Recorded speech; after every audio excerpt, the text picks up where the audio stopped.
Good afternoon, everybody. It's Jim. It's Matt. It's Thursday night football, all kinds of stuff going on. But Matt, you have some interesting news to lead us off. Why don't you take that up, my friend? Uh, well, Jim, would you rather start in Major League Baseball or college football? I got something It's in order. your choice, my friend. It's Throwback Thursday, whatever you want to do.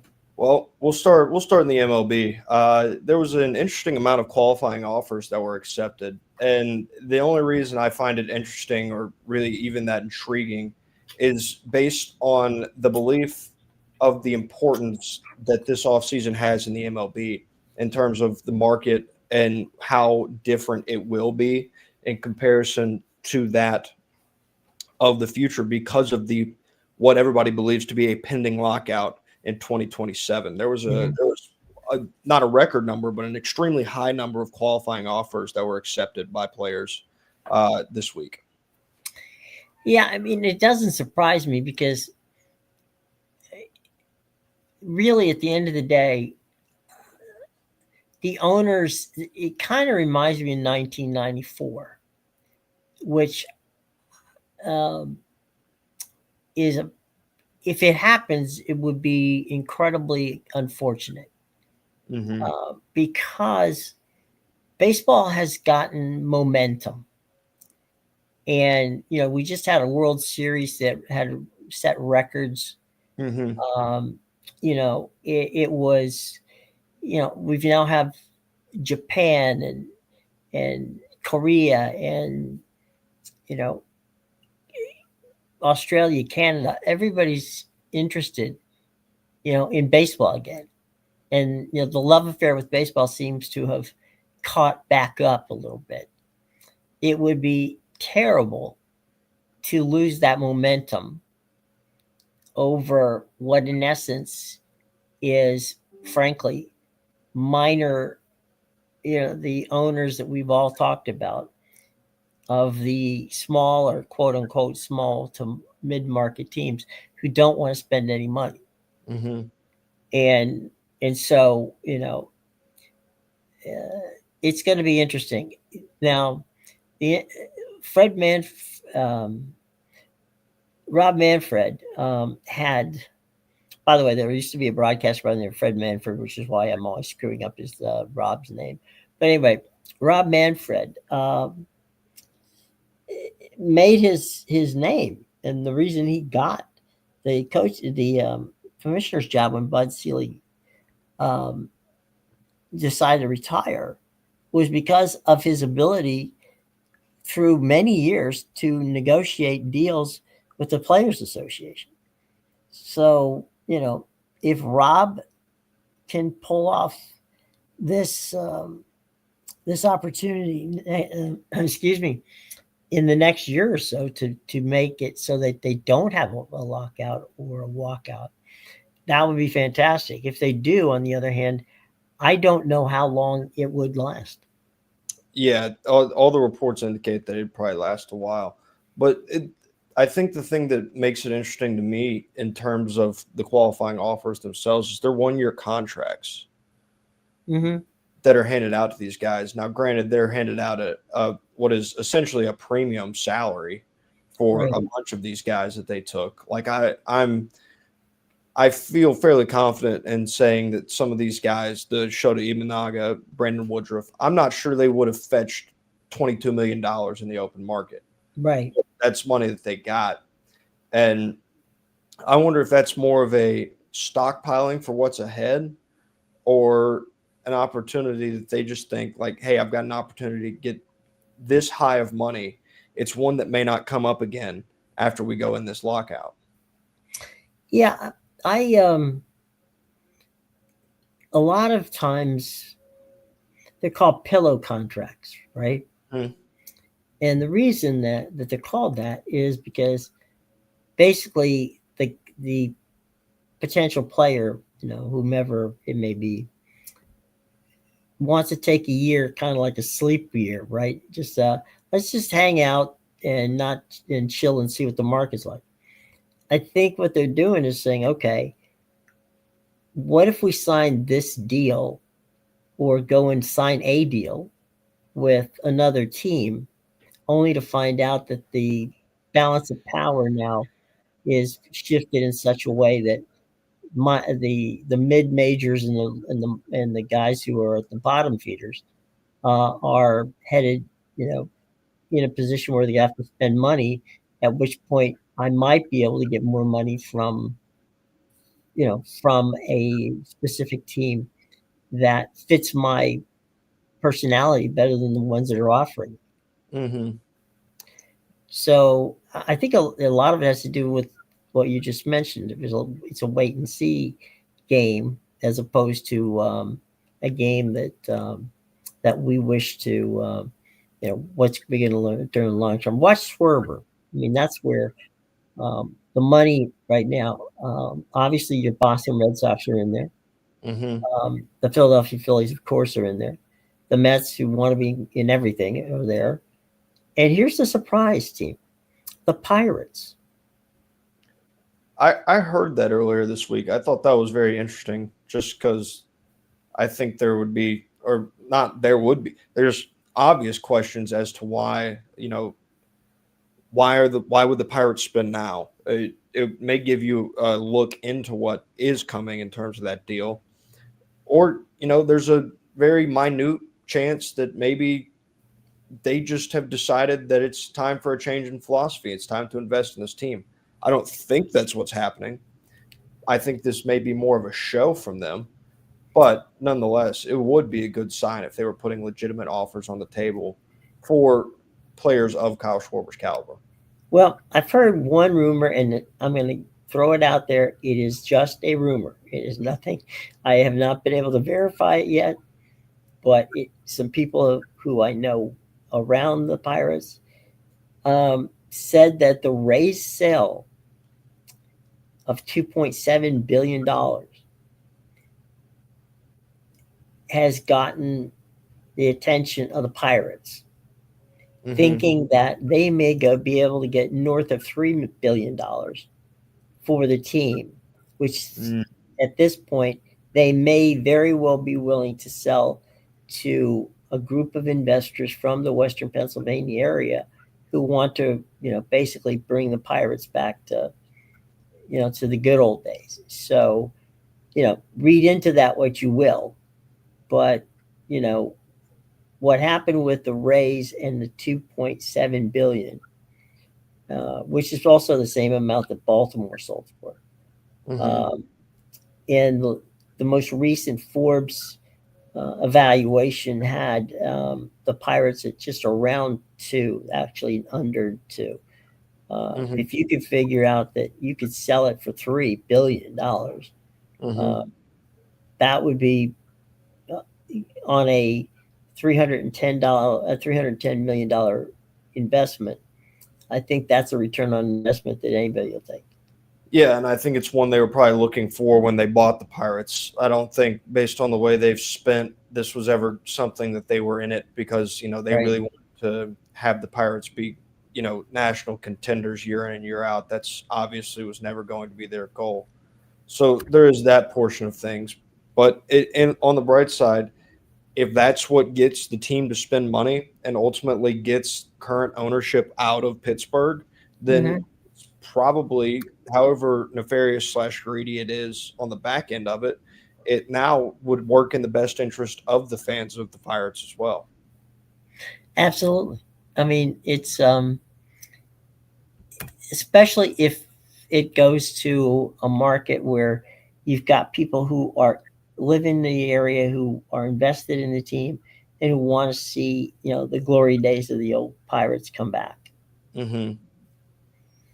Yeah, that. So if that's the case, well then I don't think that he's going to sell the pens. So I think he'll stay in the marketplace with the Penguins, but um, and they're in a transition situation as well. I mean, Sidney Crosby can't play forever, um, That is nor, true.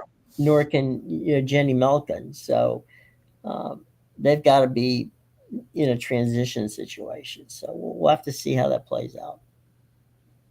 Yeah, but I mean, if they're able to get that kind of spending out of them Hmm. pre pre lockout, then that would make me feel very good as a Pirates fan. Yeah, I mean Chances. the thought of having Schwarber, plunk a bunch of baseballs into the river Mm-hmm. is a very compelling one. The thought of signing Paul Skeens to a long term deal might be a little more, um, you know, something that would be cool, but they still have time on him, so we'll see how that one works out. Yeah, I would say that would be an investment in Paul Skeens. A long term extension for Paul Skeens might be more appetizing in terms of a franchise's value than signing 34-year-old Kyle Schwarber. With all Right. due respect, because we know what Kyle Schwarber, who he is and what he can do. Yeah. He would fit more to me in Boston's plans than he would in Pittsburgh's. Yeah, yeah. It feels like Pittsburgh's definitely an odd man out, but maybe this is more of a move that's trying to signal to other people that like, hey, we're in the market, Yeah. kind of looking to spend here. The Nationals did that in their early days with Mark Teixeira, and they Hmm. actually bid more money for Mark Teixeira than the Yankees did. But it drove the price the Yankees wanted to pay for Teixeira up. Hmm. Surprisingly, I'm just joking on this. Scott Boras was, of course, Teixeira's agent.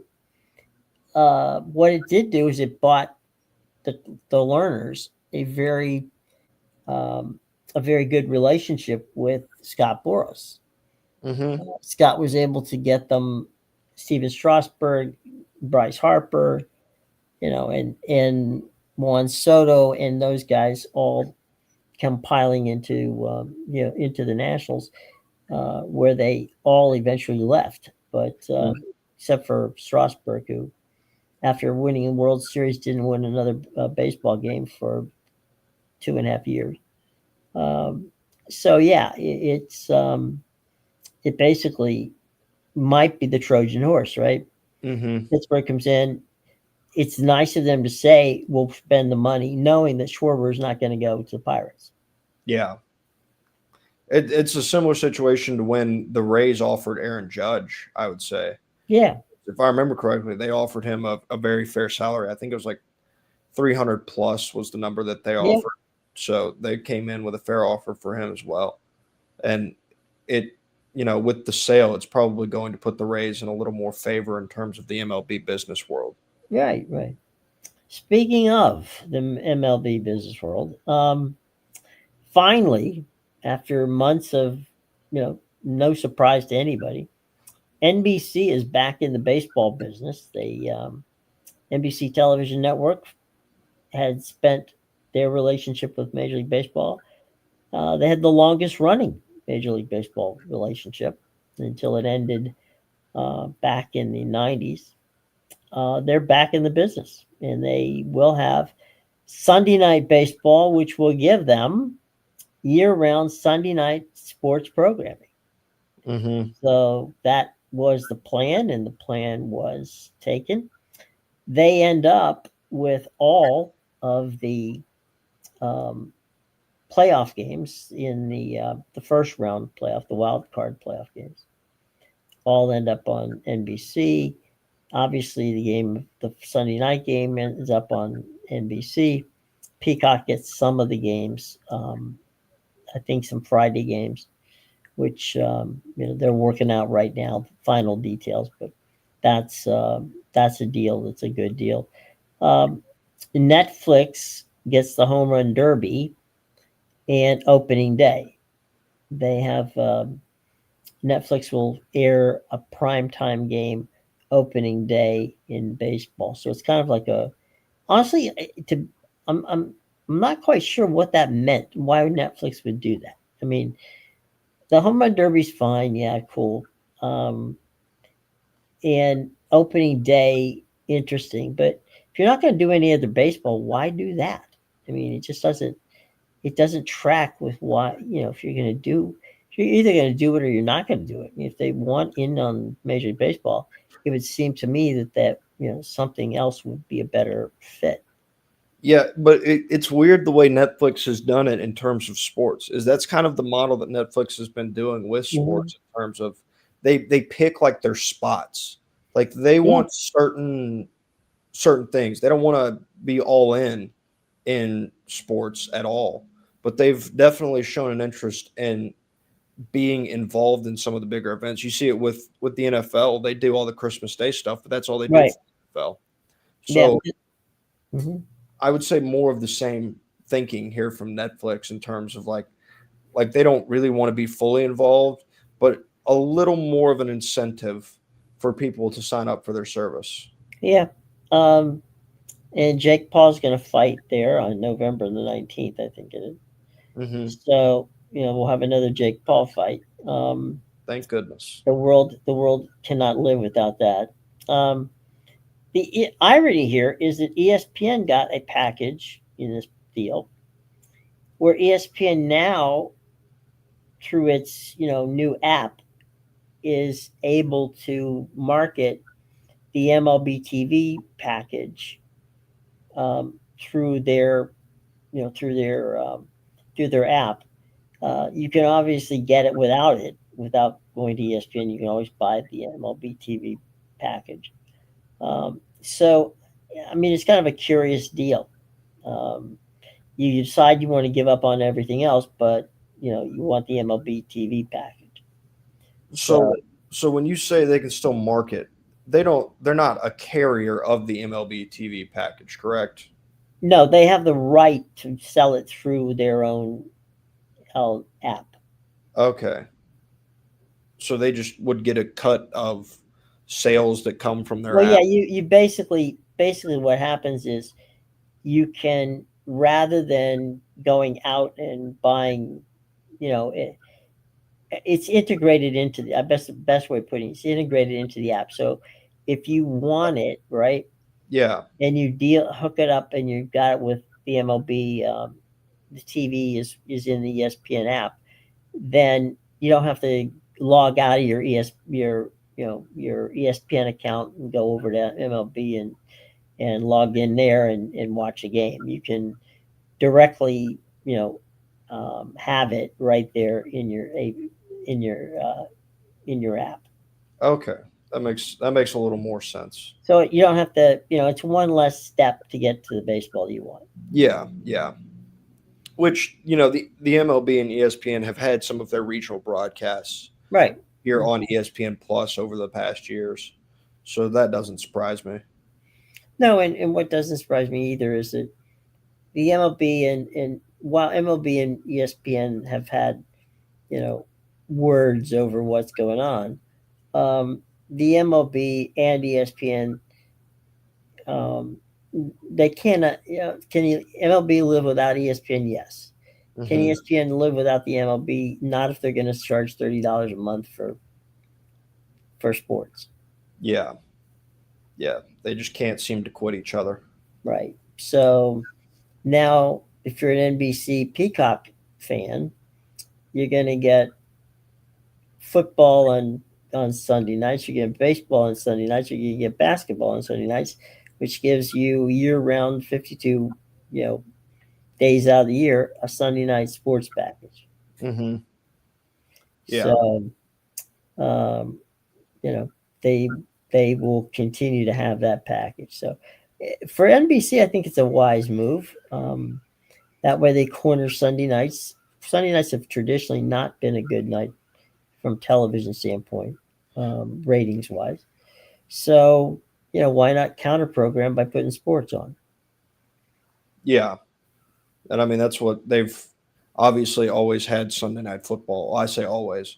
In my lifetime, Sunday night football has only ever been on NBC. So that I've become synonymous with Carrie Underwood's waiting all day for Sunday night. But aside from that, it's not really I'm not watching cable television. If I've got the TV on Sundays, it's even if I'm not even like actively paying attention to it, I'm gonna throw an NFL game on just to have it on in the background. So you're getting a much smaller demographic of people that are just gonna like throw on TV to have it on in the background. Yeah. Um, I think that what what they've done in that realization is, if you think about it, scripted programming can cost anywhere up to 23-24 million dollars an Mhm. episode, okay, to produce. It doesn't cost anywhere near that to produce a baseball game, football game, or basketball game. No. So you get 3 hours of content, right? And you don't have to spend a lot of money on it. Yep. So, your return on the investment doesn't necessarily have to be that much. Correct. And so it works for them. It's the theory of the case that Fox has done with college basketball and college football, is airing broadcasts on Saturday nights. With the theory of, okay, this is cool, we can do this, and away we go. So just saying, that might be a good idea for NBC. And NBC also still has the Tuesday night package and the Monday night package, have on which they have with the NBA. So, Mm-hmm. and then of course, remember in 2028, the whole Major League Baseball package gets back up for real, for a deal. And maybe at that point, Netflix decides, okay, maybe we'll go in for the playoffs, or maybe we'll go in for a much more robust package.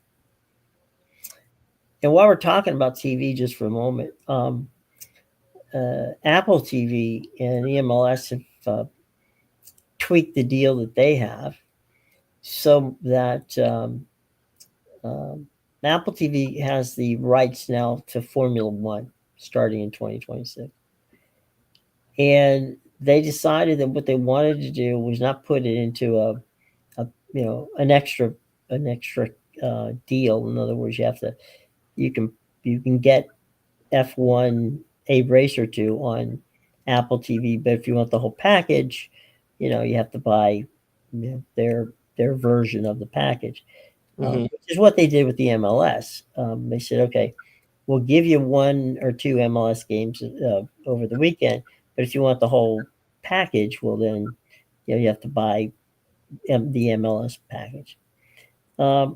Now, starting next season, the MLS will, on Apple TV, will be, you'll have the opportunity to watch whatever soccer game you want. It'll stream much like Paramount Plus, where you get, and Peacock, where you can pick from 2, 3, or 4 games on the course of any given Sunday morning or afternoon. So that's a tweak which I think, if you're an Apple TV fan, it's a good thing. It's a good thing for the league, because you got more eyeballs watching more teams. And they have MLS 360, which is kind of like the red zone. A little more difficult to do that with soccer than it is with football. Mm-hmm. But on the TV side, I think that was a good move. Yeah, definitely.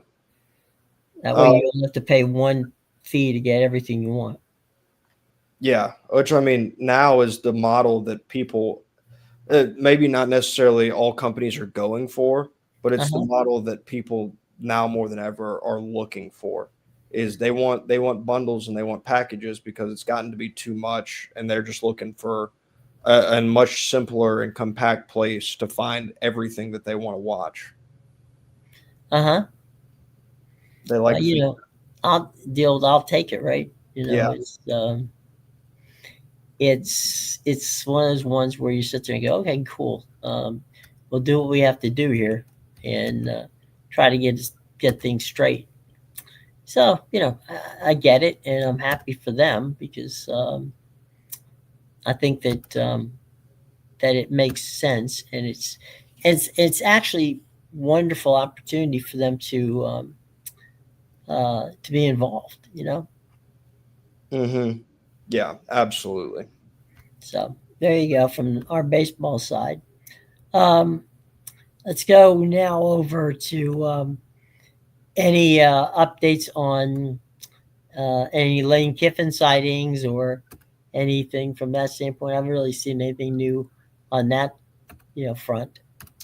Um, no, I have not seen anything in terms of Lane Kiffin. I did I did see something, and it's something that I've started to hear a little more common, where Penn State. I don't know if it's insiders, fans, if there's legitimate noise to this, but Kalen DeBoer is now a name that they're throwing out in terms of the big swing that they have left on the board. And this is not what I'm going to say is not a knock on Kalen DeBoer. I don't, I think if he were to leave or whatever and take the job, that he would do a fine job at Penn State. I talked about it yesterday. Penn State has a clock in terms of the clock that they need to operate on based on the fact that James Franklin has a job. Because right now Right. the recruiting class is most likely going to fall apart more than it already has now that he's taken that job. And I would be surprised if every single one of those recruits hasn't already received some sort of a phone call from Virginia Tech and James Franklin. So they have a clock in terms of that. But if you're gonna wait around, say Kalen DeBoer is your big swing, and you're gonna wait around on him, the thought process and where that would work out would be him losing to Auburn. So you still would have like 2-ish weeks to go, which isn't the end of the world. But outside of that, what are you doing if you're Penn State? Where's the next place that you should go? Again, Eli Drinkwitz is a name. I think you mentioned in the pre-show that you were heard a lot about NFL coordinators and looking to go the younger NFL Right. coordinator out of Penn State. That's what I've been hearing. There's some guys that have been involved with the Eagles, with the Steelers. They're young guys. They're you know like quarterback coordinators, that type of stuff. And I think that those are the kind of guys that may very well um, get a swing in that regard. Hmm. So we'll have to see what's going on. Brian Dubal is a name I've heard. I don't know if Hmm. that's going to raise the, you know, we all know that Jeff Brom is one of the ones that, but that doesn't look like it's going to happen either. Yeah, and it's I think this is a cautionary tale for people in like that are looking to move off their head coach in Penn State. Like Penn State's a pretty good job, all things considered, I would say, in the cycle, and Hmm. they're having a tough time finding somebody that I think fans would deem acceptable to a certain Right. extent. So it is definitely a place. So if you're a place like you're a Florida State, thinking about potentially moving on from Mike Norvell, now you're a lot more hesitant. And we said I had made mention that LSU coming open might have that effect on people. I think more than that, just looking at the pool and where these the current talent is in terms of the coaching pool, you're much less persuaded to fire your head coach than you would be potentially in a different cycle. I'm going to give you a name, and it's somebody to keep an eye on. It's the Ohio State offensive coordinator Brian Hartline. Hmm. Brian worked with Urban Meyer, and when he was at Ohio State, and I think he's somebody. He's not a big name, but you know, you can't you can't look at what he's done at Ohio State and basically look at it and say he's not done well. Yeah, no, I mean there's been the multitude of pictures of that Ohio State bench when he had the guys like Marvin Harrison Jr. and Jackson Smith and Jigba, Uh huh. all those guys that were on the roster at one time. Chris Olave, I believe, was there at the Right. same Yeah. as well. Emeka Ibuka. So like their wide receiver room has been a factory, and that's where he started. Was he started Hmm. in the wide receiver room? Has only recently moved the offensive coordinator role after Chip Kelly left last year. But as right now they have one of the Heisman frontrunners as well. Like Julian Sayin has more than done his piece in terms of that offense this year.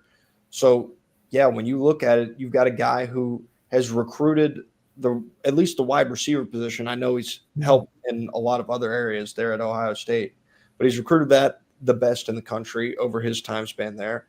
And then now you are on the offensive side of things, and you haven't seen a drop off from this Ohio State football team in terms of their offense. You've seen Julian Sayin, a relatively fresh quarterback, feeling really comfortable in this system as well. So he's done every bit of his job, and talked about the recruiting, how important it is to be able. You're going to have to match James Franklin now. He's a guy that could definitely do it. Oh, absolutely. One other name to keep on you again in the OC category, a name that keeps popping up for a number of jobs is Dan Lanning's right hand man, and that would be Oregon's OC Will Stein. Hmm. Yeah, Will Stein's another one that's been hot, which I think is a little more curious in terms of where Mm-hmm. Oregon's been. They've been obviously Oregon's last offensive coordinator is currently in Arizona right now, Mm-hmm. feeling a lot of success out there at Arizona State with the Sun Devils and Kenny Dillingham. So, in terms of a position that has produced good results, that offensive coordinator position at Oregon has. Mm-hmm. Um, their offense has left a little bit to be desired at points during this season, but you can also point and blame injuries. But again, you can't fault the recruiting. The recruiting background of this guy is something that is more than attractive enough for these big time programs. Yeah, and just like you know, both these guys are in their 30s, Hmm. and I think that has something to do with what is going what's going on in this in this whole situation. I think it's very interesting. He was of course a quarterback at Louisville. He basically was Teddy Bridgewater's backup, Hmm. and he's worked. I mean, he's basically done his due diligence. The guy stayed on, became a graduate assistant in Louisville. Then he was quality control at Louisville. Then he was quality control at Texas. Then he was assistant head coach, at a school in Texas, a high school. Then he was a passing game coordinator for UTSA. Then quarterbacks coach at UTSA, and finally landing in 2023, the opportunity to be the quarterback coach and game caller for um, for Oregon, which meant that he spent a great deal of time with Bo Nix and and the gang out there. So um, if you're looking at offense, he could be a guy. It's also an interesting dynamic of you mentioned Jeff Brom's name in a lot of those in a couple of these head coaching searches. And if Brom comes off the board, you would have to think that the alma mater would give Stein a head call or a call and gauging his interest in that position. You would think it would make sense. What what weird things, you know, the top guy on the Penn State board is Mike Elko. Now, on what planet does Penn State think that the head coach of Texas A&M is going to take the Penn State job? Yeah, well, I would say that name's probably off the board after he signed that what was it, a 10-year extension? Yeah, but I mean, you never know. What I Yeah, mean, yeah, he signed that 10-year extension the day that they came back from that 30-3 deficit against South right? Carolina, Hmm. which, not often are you undefeated and have your head coach sign a 10 million or a 10-year extension worth millions and millions of dollars, and that's not even remotely close to the headline, but due to their comeback that they had, that was the case. So it got lost in press a little bit. Yeah, I don't know what Penn State has been thinking in terms of their job. I think the people there probably took it in a little higher regard than most of the college football world did, all things considered. And I think part of it may be the recruiting because, like, you go back and you look at James Franklin's best Hmm. class, and he's hanging around that 12 to 18 range. Had a lot of 15 finishes, had, I think, two inside the top 10 during his entire tenure there. He had one that ranked 20th. So it wasn't like he was like reaching these incredible heights recruiting at Penn State. He did a very good job, but it's something that he had to work very hard for in order to attain the classes that he did. And so maybe people kind of view it as, wow, yes, they'll give you the financial backing that you need. This may not be the easiest place in the world to recruit at. Well, it's not, a lot of the kids in Jersey, Maryland, Virginia go south. Mm-hmm. They're in the Southeastern Conference, or some of them are in the Big Ten. Depending on what your passion is. But it's not the days of Joe Paterno at Penn State where he could go to New Jersey and Pennsylvania and Maryland and get anybody he wanted. Mm-hmm. Franklin did a hell of a job recruiting, what is called the DMV, which is the District, Maryland, and Virginia, as well as Pennsylvania. What I think that some of these guys that are looking at this job are saying, hell, what do they want? I mean, the guy didn't have a losing record in his entire career at Penn State. Took a team that wasn't that good, and every year came up around that 8 or 9, from 9 to 10 wins. What more do I have to do? My goal is I have to beat Ohio State or Michigan State. I get that, and now Oregon in the mix, and maybe even Southern California. But at the end of the day, if I win 10 games and that doesn't get me, some sort of recognition, what the hell do they want? Yeah, and I think it was on Twitter that a guy by the name of, I believe it was Tom Fornelli that said it. I could be putting words in his mouth. I think it came from somewhere in that Cover 3 podcast kind of realm. They said cover 3 usually gets themselves in that kind of stuff. Yeah, they said James Franklin's biggest crime while he was at Penn State was him not turning Penn State into Ohio State, which honestly feels like a very fair assessment of the way things went during James Franklin's time at Penn State. Like, was his record against top 10 opponents fantastic? No. Was he operating with these same kind of recruiting classes for the majority of his time at Penn State?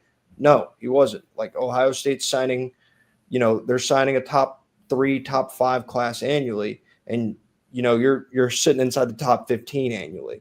So while maybe you could have expected, because I think there were some years that you could definitely have expected to win. 2018 when you had Saquon, like you hit on guys and you have a lead in that game and you've been competitive in these games and you could win.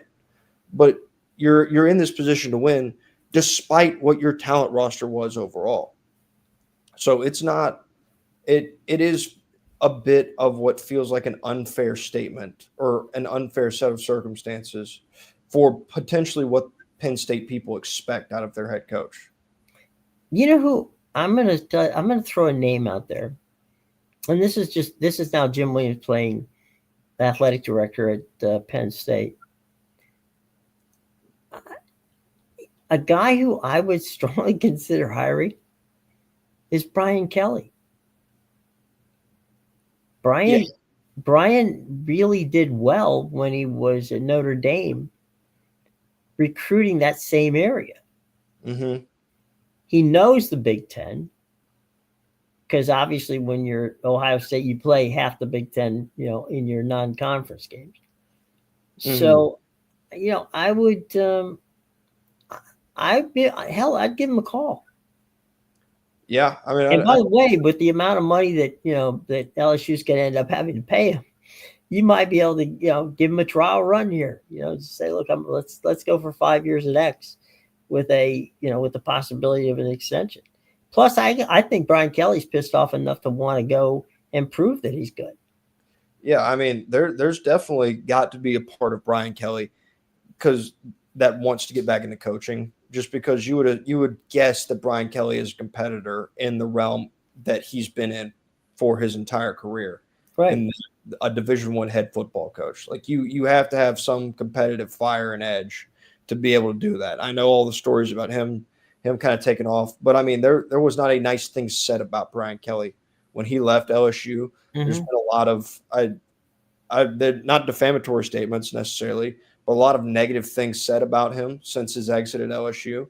And that would be a chance, depending on where this head coaching search goes, for him to have a place where he could compete at the highest level at Penn State. Well, we talked about it yesterday, right? Using your word revenge. James Franklin didn't hesitate. James Franklin he wanted back in the game, and he wanted a place where he thought, you know what? If Penn State thinks that I can't coach, I'm going to take this team, this Virginia Tech team, and make it, a power in the ACC, and I'll be in the playoffs, and they'll be outside looking at me. Mm-hmm. Yeah, I Now, mean that's and I kind of think Brian Kelly's the same kind of guy. yeah, I would say so. I thought it was telling that James Franklin has said everything correct throughout this entire process. Yeah. But you can tell he harbors some animosity, as he should. As he went yesterday in his press conference and talked about Virginia Tech having an airport Mm-hmm. right on campus, and that was long has long since been James Franklin's big grift up there at Penn State, was that the airport was not big enough to house the kinds of planes that Penn State needed to house. Mm-hmm. So it was very much a nice subtle little dig that he had. But yeah, I would expect Brian Kelly to have a similar mindset in terms of what he would like his career to end on, because I just refuse to believe that's how Brian Kelly wants to end his career.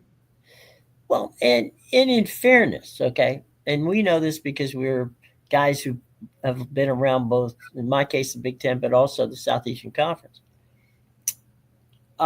There's you got to have a fit to be in the Southeastern Conference. You just can't parachute your way in from success in another conference and be successful in the Southeastern Conference. And I often thought, what the hell were they thinking when they hired him? Because he really didn't have um, any real Southern roots. And from that bizarre press conference at the beginning of his tenure to now, it's like, dude, what the hell happened here? Well, why are you even wasting your time? Um, this is, not that he was a bad coach there. It was just that, and by the way, a lot of the stuff said about Brian Kelly, and I have never been necessarily an overwhelmingly Brian Kelly fan. Um, LSU wanted him out. And believe me when I tell you, when that happens, they're going to print stuff that is there maybe a kernel of truth to it? Yeah. But is it far less, are they taking a small thing and blowing it out of proportion? I bet you dollars to donuts that, yeah, that was LSU. The LSU fan base was never on board with hiring Brian Kelly. The LSU alumni was never on board with hiring Brian Kelly. And, that was one of those things where, it's like England and Brexit. The day after you wake up and think, what the hell did we were thinking? Mm-hmm. So I'm not so sure that, was the success or lack of thereof at LSU more Brian Kelly's fault, or the fact that Brian Kelly thought he could go to LSU and win, or the fact that the boosters and the people at LSU just didn't feel that Brian Kelly was ever the guy.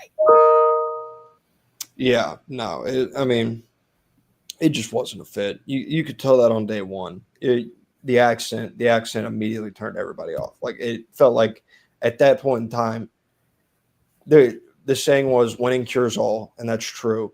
Mm-hmm. But I think there may have been not an unrealistic expectation of winning, but there was a very high expectation of winning for Brian Kelly from day one, just based on the way that his whole tenure got started. Oh, 100%. The the real thing um, there is, I think, again, the weirdness of Penn State is it's a hell of a school. And if you go to Happy Valley, you can get it. You understand what Hmm. it's like. Um, it's, I'm going to say something bizarre, but it's easier to get to Gainesville from anywhere in the state of Florida than it is to get to Happy Valley in the state of Pennsylvania. Oh yeah, it's out in It's like, the middle of it's in nowhere. central Pennsylvania. Yeah. There's there's really um, there's really you're on a lot of 2 and 3. The 4-lane highways kind of quit until you get there. Hmm.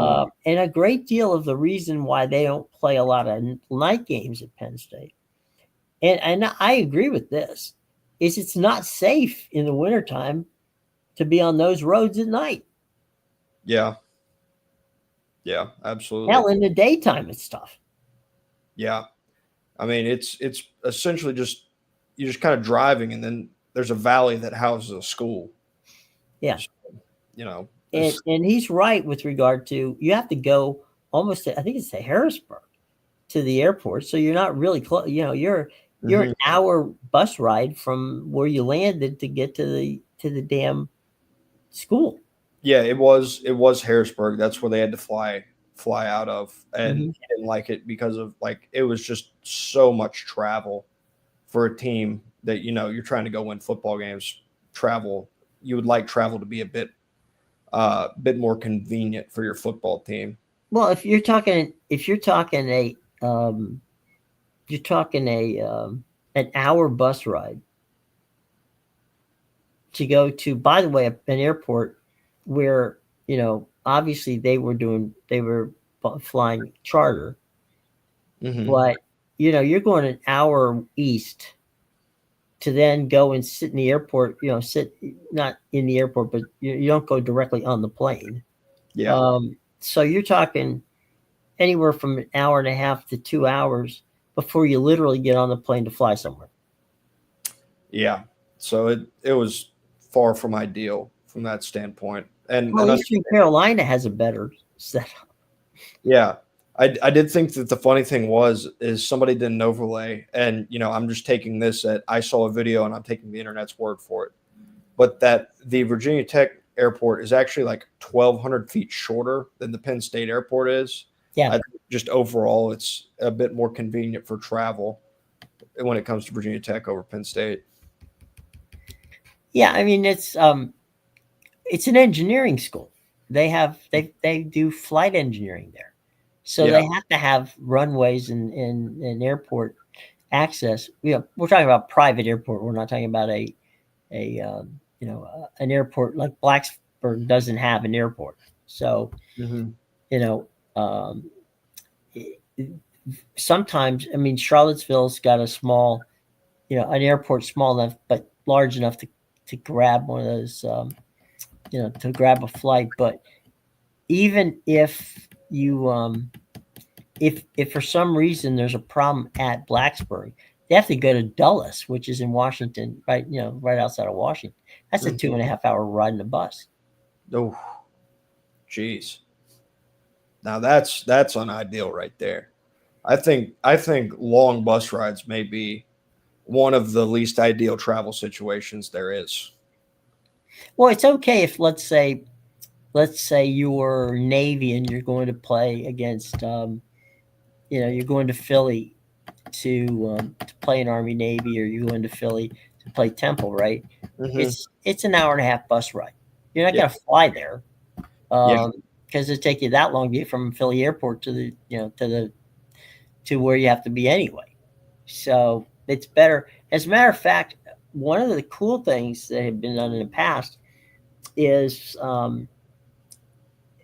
the Navy, the Navy team, and the midshipmen who go to the game, have taken Amtrak train oh from, yeah. and gone on the Amtrak up to, up to Philly to 30th Street Station, Hmm. and gotten on a bus and go there. And by the way, for those keeping score, the teams in Washington and Baltimore who have to go to Philadelphia, or for that matter to the Meadowlands, always take the train. Oh yeah. And I for a mean, lot of those guys, it's the first time they've ever been on a train. yeah, I was at the game when it was in Foxborough. I was actually at it in when it was in the Meadowlands as well. But the one in Foxborough, one of our primary modes of transportation, because we stayed more in the Rhode Island area, and we had to, Uh huh. I think it was the Rhode Island area, and we had to commute to Boston because that's where our departure was So it from. was you had to go north. Hmm. Getting on that Amtrak, going back, it was like probably half cadets. I mean, there were so many of Hmm. them on that train. It was very obvious that was their primary mode of transportation. And my buddy who went to West Point, that was his mode of transportation. Whenever they went, was they always took the train. Yeah, and those of us who live here on the Eastern Quarter, I mean, it's so much simpler. I can tell you this much: I can go to Penn Station here in the Baltimore area, right? It's Hmm. 5 minutes from where I live. I Yeah, can take an Uber and not have to, not have to drive or leave the car in the parking lot. And in 90 minutes, I could be sitting in the press box at Nationals Park. yeah. I mean, just from the time of me taking that train Hmm. and the times that I've taken it when I've traveled up north, it's so much better. I cannot over exaggerate how much better it is taking the train versus what it's like in the state of Georgia. Because I mean, in Georgia, you've got the alternative of MARTA, which is just not a great suitable alternative in terms of Hmm. long distance travel. But the Amtrak is fantastic. Yeah, I mean, and the other thing is because they're tied together, right? So you've got Maryland, Virginia, and the district. You can take MARTA, not MARTA. That's you guys down in Atlanta. You Mhm. can take the Maryland Transit, the MTA, the train. Um, it's cost $16 to go round trip from Baltimore to Washington D.C. It then costs you another $8 to go from on the metro. On Mhm. the metro, it costs an extra $8 to go from you know from what. Hang on one second here. We got something. Something. An alarm went off here. There we go. Another $8 to go on the metro. Which is like traveling on Disney World. To go down to the naval station. Uh, the naval station metro stop, which is um, a block and a half from Nationals Park. So Mhm. you can literally get on the train, go to Union Station in DC, get on the metro, go to there, and you're literally only outside for approximately the 20-minute walk it goes from the metro to the station to the stadium. Yeah, no, it's fantastic. And it costs less than parking the car. I think that's was my favorite part about it. It's like you're like, all right, well, got to pay for this train. Oh, it's $8. Okay, that's so reasonable. Like I can't pay. I can go park it at Hartsfield Jackson for 1 hour, and that cost me 10. So in And terms of and you're lucky and you have to take a bus to get to the airport. yeah, exactly. Like literally when I picked my friends up for a wedding recently, and I think I was there for 2 hours, and it cost me $20 to park at Hartsfield Jackson. It's ridiculous, but yeah, I mean, like Marta talked about it being a suitable alternative. Like Marta here, that's not something where like it's not something that you can just take and it'll get you close enough to home. At least not for where I live, which is only about roughly half hour, 45 minutes north of Atlanta to my hometown. And you can get to where you're like 20 minutes away on MARTA, but you're not really getting any great benefit from taking the train the way they have it presented. Yeah, and I've been down there in Atlanta, and anything you can do to avoid the traffic in Atlanta is greatly appreciated. Absolutely. Uh, and MARTA, MARTA to get you from point A to point B is not bad, No, uh, but it doesn't always get you exactly where you need to go. no. So you do your best to make it work, and we'll see. Yep. We do have a Thursday night football game tonight though. Yes, I was hoping that you would get to that. Go Yep, ahead. yep. We are there. We do have Thursday night football. That's right. Louisiana goes on the road to Arkansas State.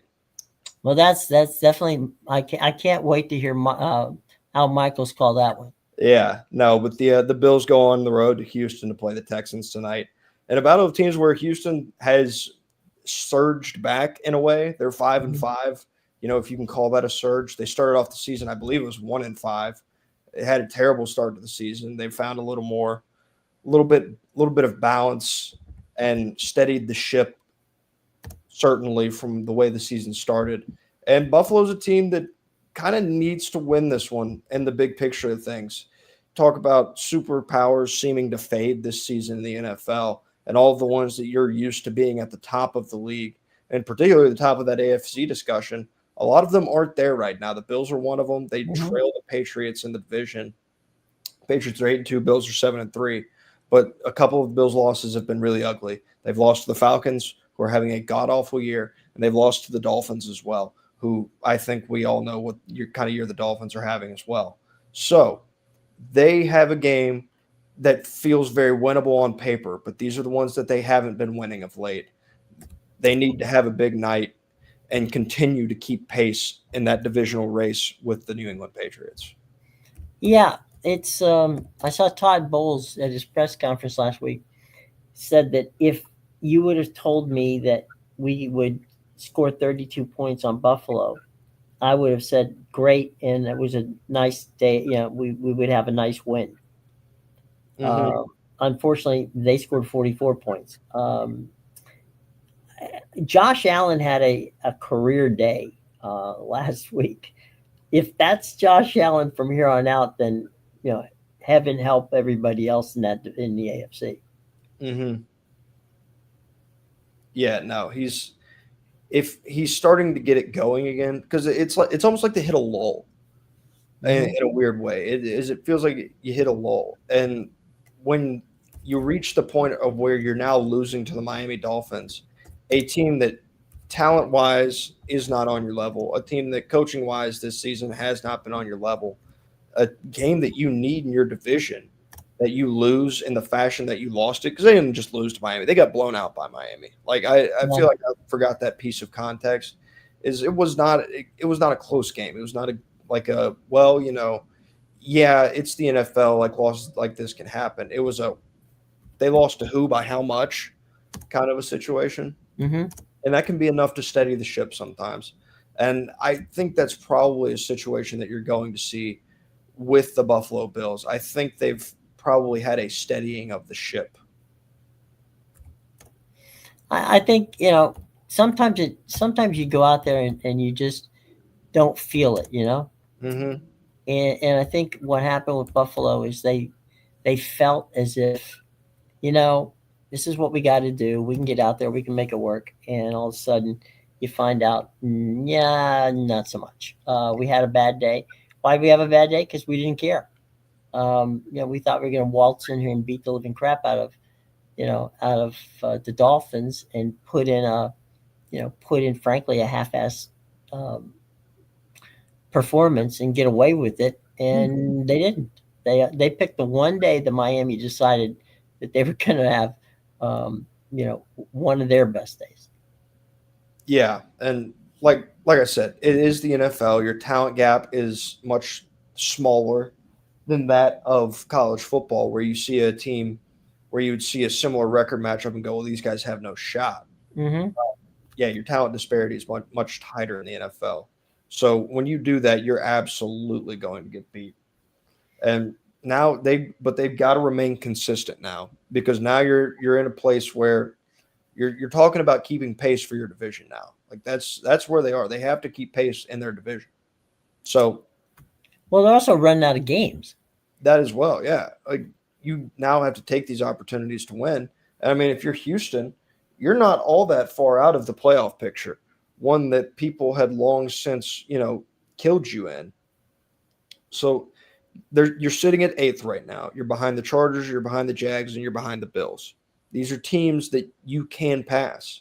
And I mean, there's going to be, well, actually, no, I take that back. I was going to say the Pittsburgh Steelers at 6-4 are a team that you're right there with, but somebody's got to win that division, and that's a guaranteed playoff spot. But they're not all that far out of the playoff race, and they're not all that far behind their divisional opponent in Jacksonville. Mm-hmm.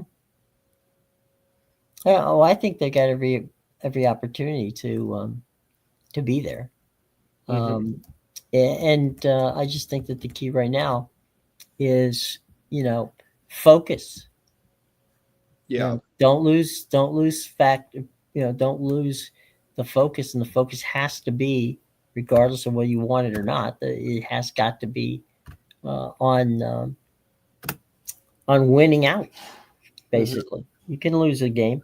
I mean, look, they can make a wild card spot. Doesn't matter if they don't catch the Pats. Yeah. But I think it's going to be a very interesting process, to be sure. Yeah. Yeah. And on the Houston side of things, if they are going to make the playoffs, they have to win this game. There's no ifs, ands, or buts about that one. They have to win this football game if they're going to make the playoffs, because you gotta win ones you're not supposed to. If you're gonna charge back in a playoff race, you have to win games that you're not supposed to. And they've got some gettable ones, but they have a lot of ones that they're gonna have to win that they're not supposed to on the way as well. They've got the Colts still twice. Then they go on the road to the Chiefs as well. They go on the road to the Chargers. They've got two in there, in the Cardinals and the Raiders, that they can get, but they're going to have to work if they want to make the playoffs. Yeah, and I think what happened when you lose like they did to the Dolphins is you wake up and go, okay, guys, what the hell? How did we let that one get away from us? Mm-hmm. Yeah, and sometimes, you know what, it works to your advantage. Sometimes you get that loss, and it's that cold water that you needed. Mm-hmm. Yeah, absolutely. So I think that's. I think they're going to. I think they're going to have a good time in Houston tonight. Yeah, that would be my expectation for the Bills. Their defense, Houston's defense, is good, and that could present some problems for a Bills team that hasn't had a strong suit at wide receiver. That hasn't been their strong suit this year. Mm-hmm. They signed McCole Hardman just to give them some depth a week or two ago, a former Super Bowl winner at Kansas City. But, they tried to get Jalen Waddle at the deadline too. That is another thing they tried to do in terms of bolstering their wide receiver depth. And Houston has very good corners, but it's not going to matter if they're able to run the football against Houston. Yeah, absolutely. It's going to be a very interesting. It's going to be an interesting situation of how it goes. Mm-hmm. Absolutely. All right, well, let's go, boys and girls. It's been fun. Tomorrow is Friday, so we got a whole bunch of fun stuff to talk about.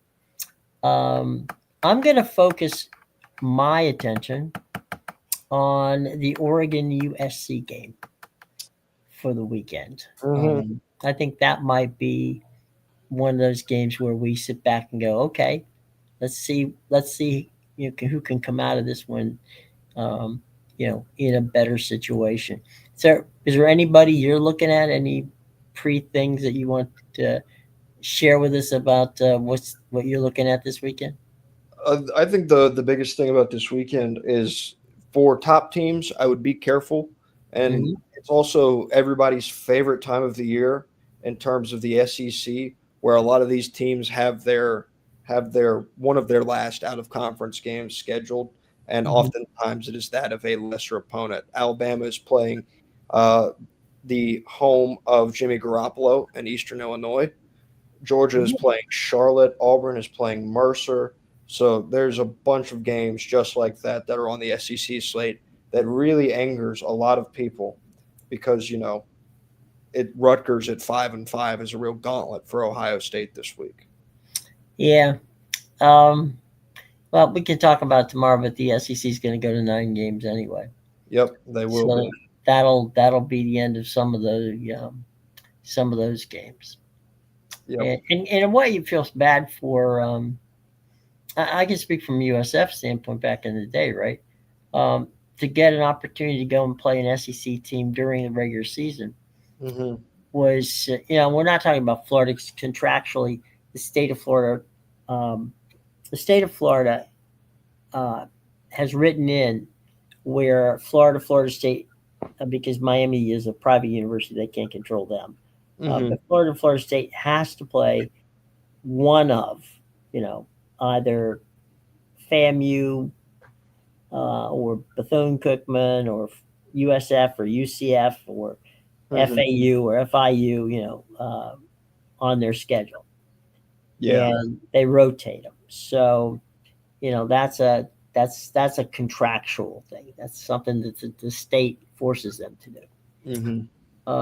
But USF used to get to go to Alabama or Auburn or play somebody in the SEC, and you get a nice paycheck on the way home, Yep. and it helps the school. So, you figure Charlotte, they're going to cash that check, and it's going to be a good check for them to have, and it's going to, hell, it could for many things help the football team and some of the other, you know, uh, teams on campus. Yeah. It also gives you a chance to showcase your team. Mm-hmm. Yeah, like if a guy pops a big day against Georgia for Charlotte, that could Mhm. be big for him and his future, just in terms of like getting national eyes on it. It's not. I understand that people want a stronger strength of schedule or whatever, Mhm. but games like this, maybe you could have convinced me of it prior, but with the bigger playoff model and the more games to be played, games like this, especially late in the season, are good for your football team because it's a bit of a breather before you go on a long stretch run. Yeah. The other thing too is, and we'll get moving on this one, but it's how teams like Boise State and others come up and shock you and go, okay, who are these guys and where did they come from? And now we don't want to play them anymore. So you do have that opportunity if you play the cards right. That's for sure. Yep, you All absolutely. right. So um, Buffalo, Houston tonight, Prime Video. I hope everybody enjoys it. We'll be back tomorrow. We'll give you um, all the crazy stuff that's going to go on in the weekend, and we're running out of games in the college ranks, and the pro ranks are getting to the point where playoff jockeying for playoff is key. So Hmm. plenty of interesting stuff to talk about tomorrow, and we hope that you take a moment to join us. Okay, everybody. For Matthew, I'm Jim. Take care.